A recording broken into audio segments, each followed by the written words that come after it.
Barcelona should almost feel like they've lost the plot again with the match. Welcome to another episode of Sports with Monga, but they're out.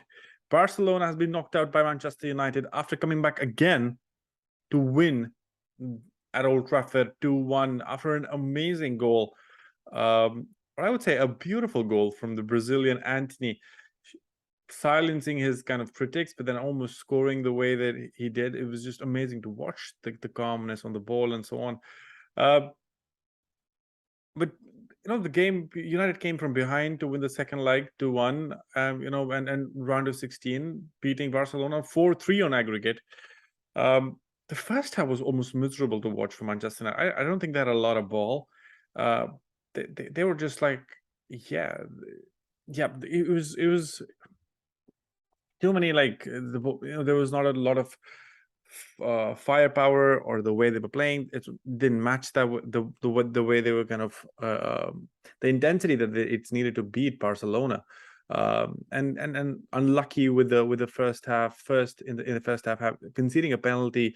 Bruno Fernandes, I'm sure, like, he feels that he didn't tug him, but then it's in the box. You hold a player, or your arm is around a player, and he just turns and falls. And but then De Gea could have made a save. He just fell a little short. Like, Lewandowski was really nervous taking that penalty, I could feel.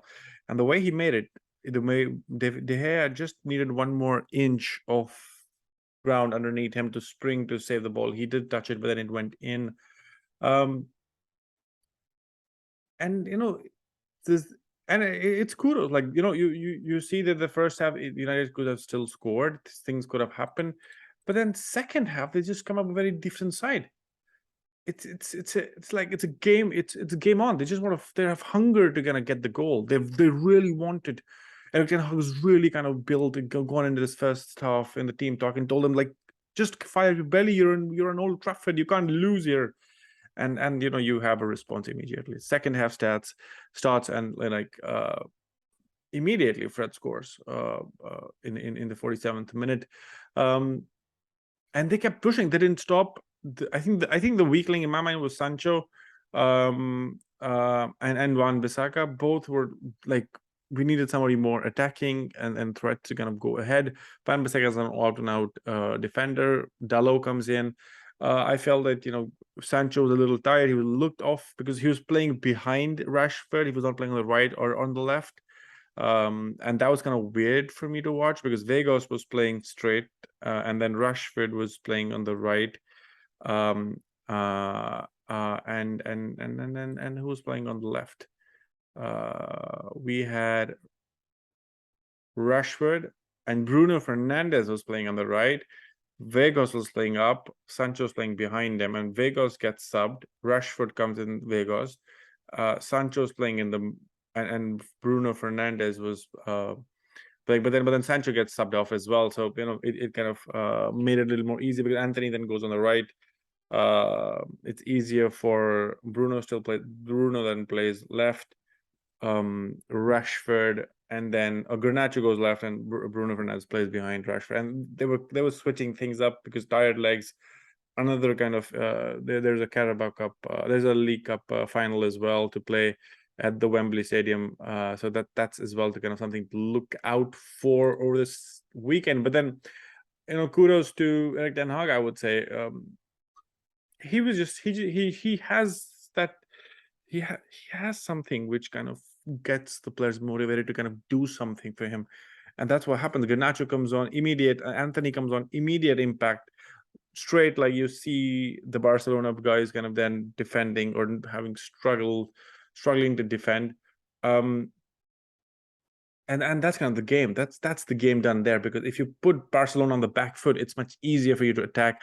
There were the game was pretty much open as well, with some heated moments all around, with Bruno Fernandes hitting the ball on Frankie de Jong. And that's why I said United got the revenge on Frankie. This was the game where Frankie de Jong chose to stay at Barcelona, when there were a lot of talk about him being in Manchester United or the summer, and Ten Hag wanting him badly, but then that didn't happen. And Frankie de Jong is now only going to play La Liga, but then the Super and the Copa del Rey as well.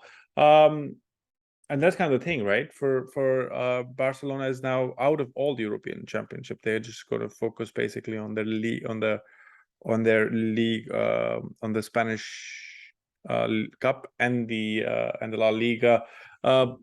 Manchester United, on the other hand, can still win the quadruple. They're one of the two teams who can win the quadruple right now. I think the other one is Manchester City, if I'm not wrong.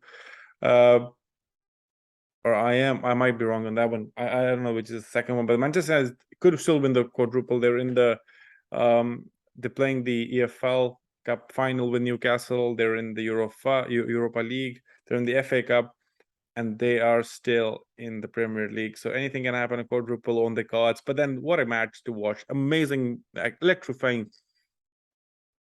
Like, it's the old Manchester. You almost feel like after watching the game. And the performance that was put in by Varane, anybody like Martinez, Varane, Garnacho, Fred, Rashford, or Bruno, Antony, and Casemiro. Like, it's just a different game, and like the vigor to the game right now.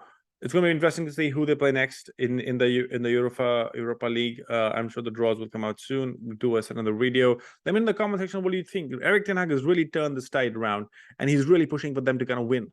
What do you think is his key to success? Rashford, he's made players better every time he's kind of every time they come back on the field. Let me in the comment section, what do you think of the match? Was Barcelona flat again? How does this go? They have heavy leverage on the club, heavy debt to kind of pay out. Like another championship or like league or another cup they have lost their hands on after leading again. It's a lot of intervention for Xavi, the young manager, and to see how this goes forward. Let me in the comment section below. Do like this video though. Do share and do subscribe, and catch you in the next one. Ciao.